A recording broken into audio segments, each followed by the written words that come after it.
Hi, it's injury attorney Ann Fong, and this is what you need to know. Today, we're going to talk about mediation as a process of possibly settling cases.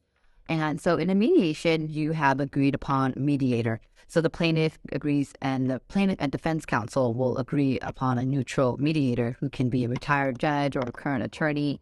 And their role is to basically pull as much money as they can from both parties, or make the other party sacrifice. So, in the case of a plaintiff, if your case, you have an idea it's worth $50,000, the mediator will try and get you 50,000, or maybe less. It might be 40. And so both parties may need to compromise. If you have a really good case, then maybe you say, screw it, I'm not compromising, you need to pay.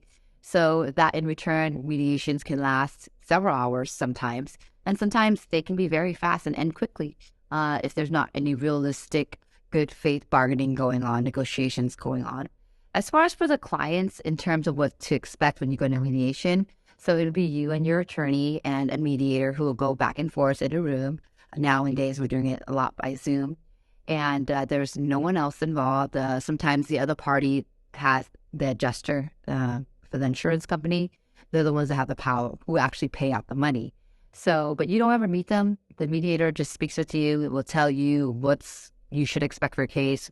If it's a good case or not. Sometimes it's helpful to hear what the mediator takes, and then they go back and forth a couple of times, and sometimes you settle the case and sometimes you don't. So that's what you need to know. The most important thing is that if you are ever asked to go to mediation, you do not have an attorney, do not do that by yourself. There's no way that you can get the settlement value yourself, as much as the case is worth. There's just not. They know that you don't have an attorney. They're not going to pay you as much. So make sure you don't step into a mediation without an attorney. And that's what you need to know.